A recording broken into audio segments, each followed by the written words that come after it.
नमस्कार, प्रखर राजपूत को देख रहे हैं आप। आज तारीख है 27 जून साल 2026 और इजराइल, फिलिस्तीन, लेबनान, पाकिस्तान, भारत समेत पूरी दुनिया की खबरों के साथ एक बार फिर से आपके सामने हाजिर हुआ हूं। दोस्तों, इस वीडियो में हम आपको बताएंगे कि हिजबुल्लाह और इजराइल के बीच सीज फायर का ऐलान करके डोनाल्ड ट्रंप ने लेबनान के अंदर गृह युद्ध जैसी स्थिति बना दी है और एक बार फिर से हिजबुल्लाह के जो सपोर्टर हैं वो सड़कों पर उतर चुके हैं और उतरने के बाद उन्होंने लेबनान के अंदर भयानक लेवल पर प्रोटेस्ट करना शुरू किया है। और जो इजराइल के सपोर्ट में लेबनान की सरकार इस समय खड़ी है वो क्या कुछ कर रही है, इस वीडियो में हम आपको डिटेल बताएंगे। और साथ ही सीज फायर तोड़ के एक बार फिर से अमेरिका ने ईरान के ऊपर ताबड़तोड़ हमले शुरू कर दिए हैं। ताबड़तोड़ हमले शुरू किए हैं ईरान के ऊपर और इसके पलटवार में ईरान ने भी भयानक तरीके से रिएक्ट किया है और इस रिएक्शन के बाद एक बार फिर से सीज फायर की जो बुनियाद है वो चरमरा चुकी है। अब सीज फायर बचेगा या फिर खत्म हो जाएगा, इस वीडियो में इसके बारे में हम डिटेल में चर्चा करेंगे। और साथ ही इस समय भारत के अंदर एक बार फिर से नया पेपर लीक हुआ है।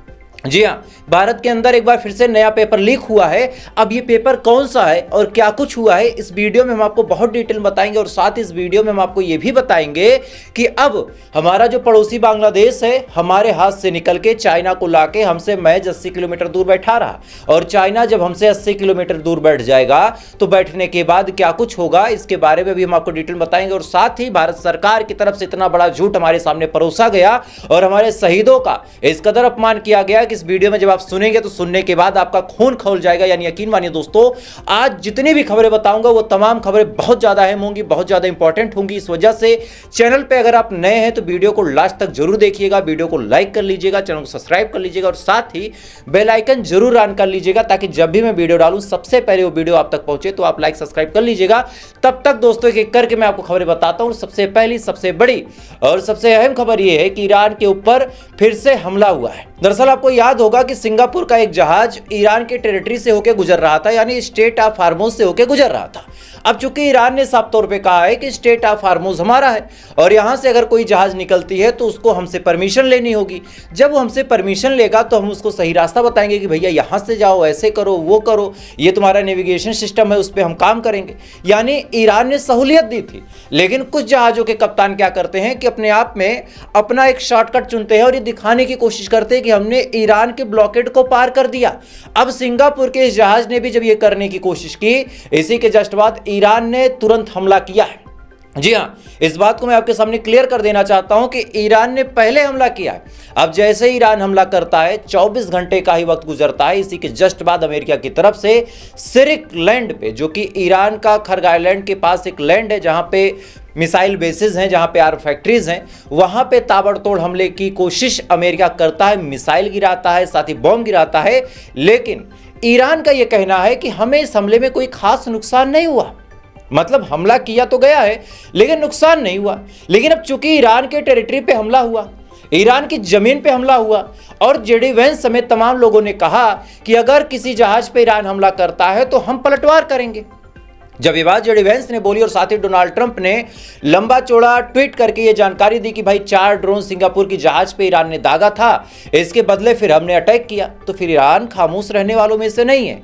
ईरान ने फौरन अरब देशों पे मिसाइलें दागी हैं और दागने के बाद ये साफ तौर पे कहा है कि अगर हमारे ऊपर हमला हुआ तो हम किसी को छोड़ने वाले नहीं हैं। इस बार सबसे अच्छी बात ये रही कि ईरान ने किसी का नाम नहीं लिया कि हमने किस पे हमला किया है, लेकिन सोर्सेज ये बता रहे हैं, मेरे अपने इनपुट ये बता रहे हैं कि कुवैत में, बहरीन में, इन दोनों जगहों पे स्पष्ट धमाके की खबरें निकल के सामने आई हैं। और इसके अलावा दोस्तों इराक में तो कंफर्म मीडिया रिपोर्ट आई है कि इराक में भी कुर्दिश लड़ाकों के आसपास एक्सप्लोजन हुआ है। यानी जो हमला ईरान के ऊपर अमेरिका ने यह सोच के किया था कि यार आखिरी अगर हमला कर देते हैं और इधर डील चली रही है तो ईरान रिएक्ट करेगा नहीं, और अगर ईरान रिएक्ट करेगा नहीं तो फिर हम पूरी दुनिया के सामने ये दिखाने में कामयाब हो जाएंगे कि देखो भाई साहब ऐसा हुआ कि हमने आखिरी बार फिर ईरान को मारा और हम डील भी कर ले गए। यानी अपनी इज्जत बचाने की कोशिश में डोनाल्ड ट्रंप ने कोशिश तो की कि ईरान के ऊपर हमला करवाते हैं, लेकिन ईरान ने फौरन ऐसा पलटवार किया है कि एक बार फिर से ईरान की ताकत का नजारा पूरी दुनिया देख रही है। खैर, इसी दौरान दोस्तों डोनाल्ड ट्रंप और लेबनान की सरकार के फैसले ने लेबनान के अंदर गृह युद्ध जैसी स्थिति बना दी है। दरअसल इजराइल और लेबनान की हुकूमत के बीच एक बार फिर से सीज फायर हुआ है। आपको याद होगा पिछले 4 महीनों में तीसरी मर्तबा सीज फायर हुआ है और इस सीज फायर में जो 4 बातें अहम बोली गई हैं, यहीं से आप अंदाजा लगा सकते हैं कि लेबनान की जो हुकूमत है वो इजराइल का कितना बड़ा सपोर्टर है। पहली शर्त क्या है? पहली शर्त यह है कि इजराइल की जो सेना है वो लेबनान से पीछे नहीं हटेगी, यानी इजराइल की सेना लेबनान में ही रहेगी, लेबनान से ही ऑपरेट करेगी। पहली बड़ी शर्त है। अब दूसरी बड़ी शर्त आप समझिए। पहला तो यह हो गया कि लेबनान से बाहर नहीं निकलेगी। दूसरी बड़ी शर्त यह कि हिजबुल्लाह पीछे जाएगा साउदर्न बॉर्डर से, मतलब साउदर्न बॉर्डर के पास जहां हिजबुल्लाह रह के इजराइल के ऊपर अटैक किया करता था, वहां से हिजबुल्लाह पीछे जाएगा। तीसरी बड़ी बात दोस्तों ये बोली गई कि जो इजरायली आर्मी है और साथ ही जो लेबनान की आर्मी है वो हिजबुल्लाह को डिसआर्म करने की कोशिश करेगी, यानी हिजबुल्लाह के ऊपर हमले करेगी और उससे हथियार छीनेगी। अब चाहे प्यार से, चाहे मना के, चाहे हमला करके, चाहे धमकी देके, चाहे जो करके, लेकिन हिजबुल्लाह को हथियार छोड़ना पड़ेगा। ये बात साफ तौर पे बोली है लेबनान की सरकार ने। चौथी बड़ी बात यह है कि अब सारा जो कंट्रोल होगा कि कौन कहां रहेगा, क्या करेगा, यह बात लेबनान की सरकार और इजराइल की आर्मी मिलकर तय करेगी। अब जाहिर सी बात है कि एक तरह से लेबनान को इजराइल के कदमों में डाल दिया लेबनान की सरकार ने। अब जैसे ये बात लेबनान के लोगों को पता चली, और हिजबुल्लाह के सपोर्टर भी लाखों की तादाद में है, फौरन तमाम लोग सड़कों पे उतरे, हिजबुल्लाह के झंडे लेके वो हाथों में निकलते हैं। और निकलने के बाद बहुत ही इंटेंस लेवल पे प्रोटेस्ट शुरू हो चुका है लेबनान के अंदर। कुछ वीडियोस निकल के सामने आए हैं, उन वीडियोस को आप गौर से देखें।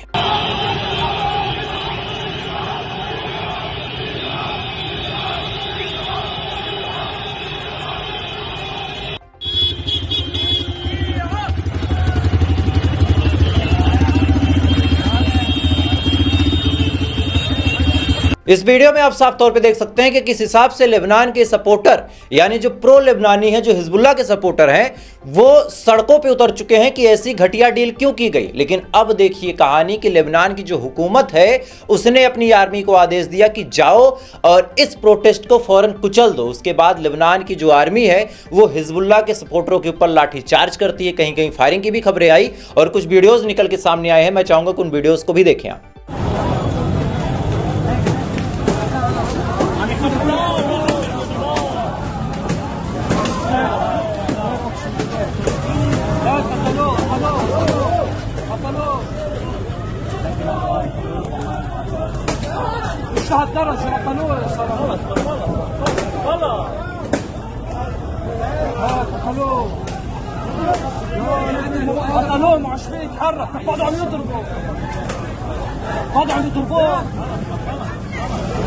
इस वीडियो में आप साफ तौर पे देख सकते हैं कि किस हिसाब से अब लेबनान की आर्मी लेबनान के लोगों से भिड़ रही है।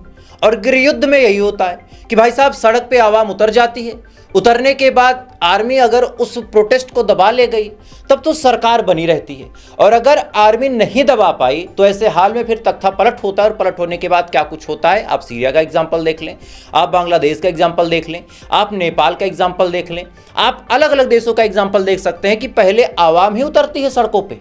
शुरुआत में आर्मी रोकने की कोशिश करती है, बाद में आर्मी फिर लोगों से मिल जाती है, और मिलने के बाद क्या कुछ होता है आपको पता है, आपको बड़े अच्छे से पता है कि क्या होता है। तो ऐसे हाल में जो मैंने कहा कि लेबनान में अब गृहयुद्ध जैसी स्थिति बनी है, तो ये बात कोई हल्के में मैंने नहीं बोली है। ये बात आने वाले टाइम में आपको पता चलेगी कि अगर ये प्रोटेस्ट लेबनान की सरकार ताकत के दम पे नहीं दबा पाई तो हिजबुल्लाह सरकार में काबिज हो जाएगा, और तब सीज फायर जो होगा वो बराबरी पे होगा, कंप्लीटली बराबरी पे होगा। खैर, इसी दौरान दोस्तों अमेरिका को ईरान की तरफ से बड़ी धमकी दी गई है। अमेरिका को ईरान ने साफ तौर पे कहा, चूंकि जेडी वेंस ने और डोनाल्ड ट्रंप ने यह बात बोली कि अगर ईरान सीज फायर का उल्लंघन करके किसी जहाज पे हमला करता है, अगर स्टेट ऑफ हार्मोज में टैक्स लगाने की कोशिश करता है, तो ऐसे हाल में हम ईरान पे हमले करेंगे और हमला बहुत ब्रूटल करेंगे। अब ये बात जब बोली गई तो फौरन ईरान की तरफ से ये जवाब निकल के सामने आया कि अगर जंग को फिर से भड़काने की कोशिश की जा रही है तो ये बात अमेरिका याद रखे कि इस बार एक्सट्रीम ह्यूमन लॉस होगा। अब एक्सट्रीम ह्यूमन लॉस का मतलब ये है कि इस बार लाखों लोगों की जिंदगियां जाएंगी, इस बात की गारंटी ईरान दे रहा। मतलब अब तक जो हमला हो रहा था वो आर्म फैक्ट्री पे हो रहा था, अलग अलग जो असलहों के डिपोट थे वहां पे हो रहा था, एयर बेसिस पे हो रहा था, बंकर्स पे हो रहा था, लेकिन इस बार पॉपुलेशन पे हमला होगा। अब ये हमला अमेरिका भी कर सकता। अच्छा, अमेरिका ये हमला करता भी है। मीनाम में आप देखें कितने मासूम मार दिए, गांव में आप देखें किसी ब्रिज पे हमला किया, 13-14 लोग वहां मारे गए, खाली जगहों पे बम गिरा दिया। ये तमाम काम अक्सर अमेरिका और इजराइल मिलकर करते हैं। तो इस बार ईरान ने साफ तौर पे चेतावनी दी है कि भाई साहब अगर इस बार जंग भड़की तो एक्सट्रीम ह्यूमन लॉस होगा, और इसकी जिम्मेदारी केवल अमेरिका की होगी। इस वजह से अमेरिका अपनी हद में रहे और हद में रह के ही बातचीत करे। खैर इसी दौरान दोस्तों डोनाल्ड ट्रंप ने आज ईरान का मजाक और मखौल उड़ाते हुए कहा कि आज के टाइम में कोई भी ईरान का राष्ट्रपति नहीं बनना चाहता। अगर किसी को ऑफर दिया जाए कि जाओ और ईरान का राष्ट्रपति बन जाओ तो कहता है कि नहीं भाई साहब मैं नहीं बन पाऊंगा। क्या कुछ कहा थोड़ा सा सुने आप। And nobody wants to be the leader of Iran anymore. They said, who would like to be the president? And everyone said, no, thank you.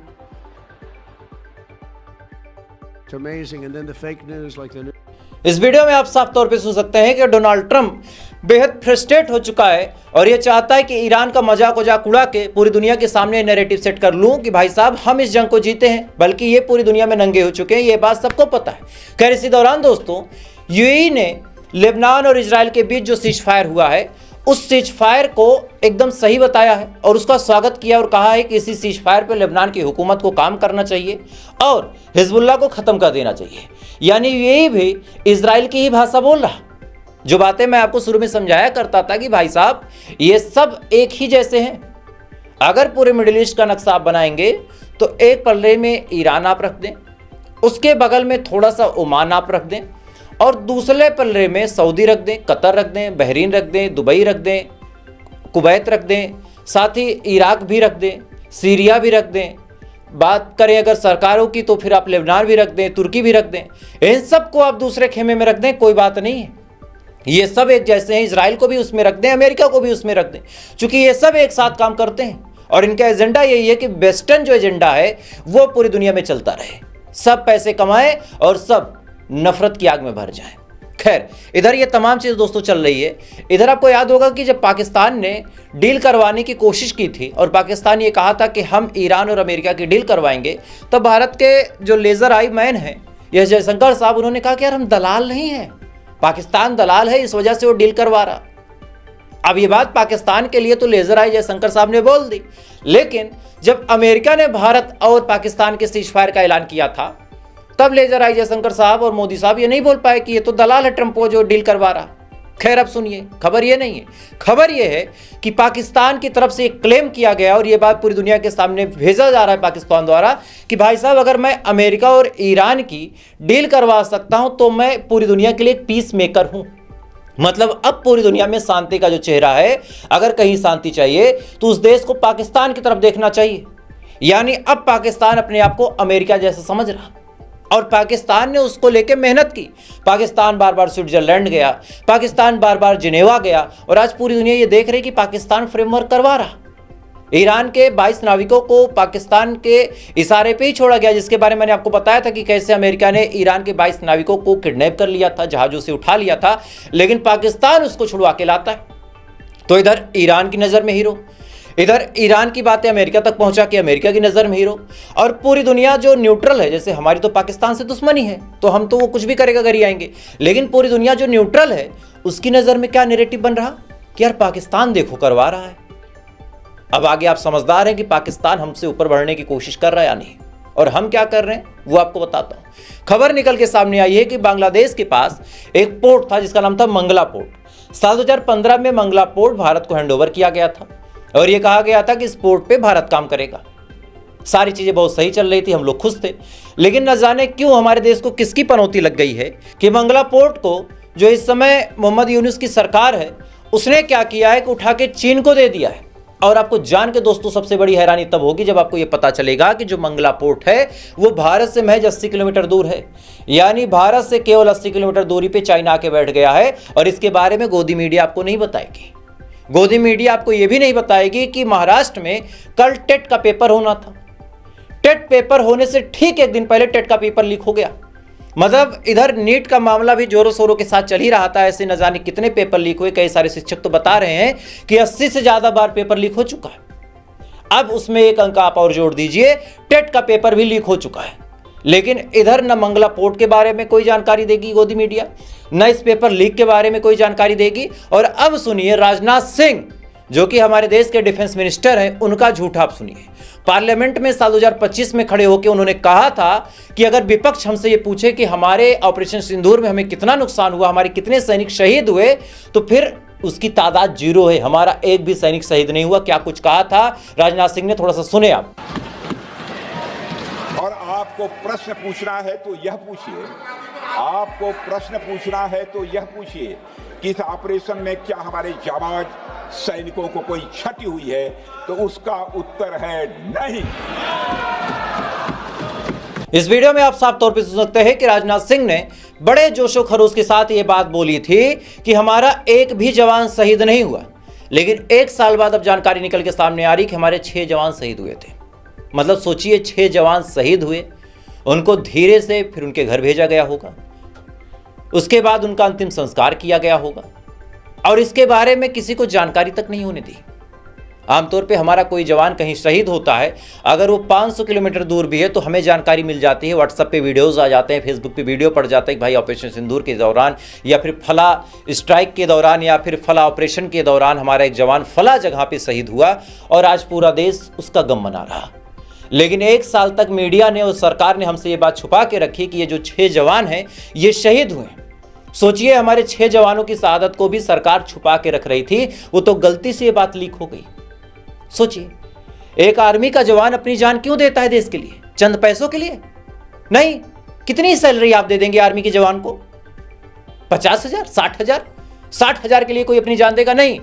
आदमी ये चाहता है कि जब मैं मरूं तो मेरे शरीर पे तिरंगा हो, मेरे गांव में मेरी शहादत का एक बोर्ड हो और लोग जाने कि फला शख्स था जो अपने देश के नाम कुर्बान हो गया। लेकिन जब आप उस कुर्बानी को छुपाते हैं तब पता चलता है कि शायद आपने इस देश से गद्दारी कर दी है। क्यों? क्योंकि अगर आप अपने शहीदों को शहीदों का दर्जा नहीं दे सकते तो फिर बेकार हैं आप। और सुनिए, इधर तो नेता ऐसे हैं तो इनके फॉलोअर्स कैसे होंगे वो आप जानिए। मध्य प्रदेश में कुछ कट्टर हिंदुओं ने घेर के मुसलमानों को मारा और पीट पीट के उनका कत्ल कर दिया। अब FIR हुआ, मामला कोर्ट में गया। कोर्ट में जब सुनवाई हुई और पाया गया कि 14 लोग उसमें दोषी हैं, तो जज साहब ने क्या किया, कत्ल के इल्जाम में उनको ताउम्र कैद की सजा सुना दी। और आपके सुलभ संज्ञान के लिए बता दूं, आप किसी भी वकील से बात कर ले, किसी जज से बात कर ले, जब आपके ऊपर कत्ल का मुकदमा चलेगा तो केवल आपको 2 सजाएं हो सकती हैं, इसके अलावा हमारे कानून में कोई और प्रावधान नहीं है। पहला क्या होगा, आपको फांसी की सजा दी जाएगी, दूसरा उम्र कैद। इन दोनों के अलावा और तीसरी सजा का प्रावधान नहीं है। कत्ल के इल्जाम में यही सब होता है। लेकिन जब ये फैसला सुनाया गया तो फिर जो ये कीड़े हैं ना, इन्होंने जांच पड़ताल शुरू कर दी। पता चला कि फैसला सुनाने वाली जज का नाम तबस्सुम खान था। अब ऑनरेबल जस्टिस तबस्सुम खान ने चूंकि ये फैसला सुनाया, इस वजह से अंधभक्त मंडली भड़क गई और सोचिए, जज साहिबा को ही धमकी दे दी और कहा कि अगर 2 हफ्ते के अंदर नहीं छोड़ा गया, सजा वापस नहीं कराई गई तो कत्लेआम मचा देंगे मध्य प्रदेश में। आप सोच के देखिए कि किस हिसाब से इस्लामोफोबिया है लोगों को, कि अगर जज मुस्लिम है तो फिर क्या है, गलत फैसला है। अब आप सोचिए, राम मंदिर का फैसला आया, जज कौन था, मुस्लिम था? नहीं। बड़े बड़े माफिया गैंगस्टर का जब फैसला आता है, जज कौन होता है, मुस्लिम होता है? नहीं। हर बड़े मामले में अमूमन जज जो होते हैं, हमारे चीफ जस्टिस भी जो थे वो हिंदू थे, लेकिन इसके बावजूद भी किसी मुसलमान ने ये नहीं कहा कि चूंकि ये हिंदू है इस वजह से इसने हिंदू के हक में फैसला दे दिया। लेकिन एक फैसला एक मुसलमान ने एक मुसलमान के पक्ष में दे दिया, वो भी कानून संगत, कोई धर्म देख के नहीं, तो वहां पे फौरन ये कहा गया कि ये तो मुसलमान है। अब आप सोच के देखिए कि किस हिसाब से हमारा देश नफरत की आग में जल रहा है। खैर, तो फिलहाल दोस्तों अभी के लिए बस इतना ही। बाकी थोड़ी देर बाद आपसे फिर मुलाकात होगी ऐसी किसी खबर के साथ। तब तक आप अच्छे रहें, खुश रहें, अपना ख्याल रखें, अपने देश का ख्याल रखें। जय हिंद, ऊपर वाला आपकी बात करें।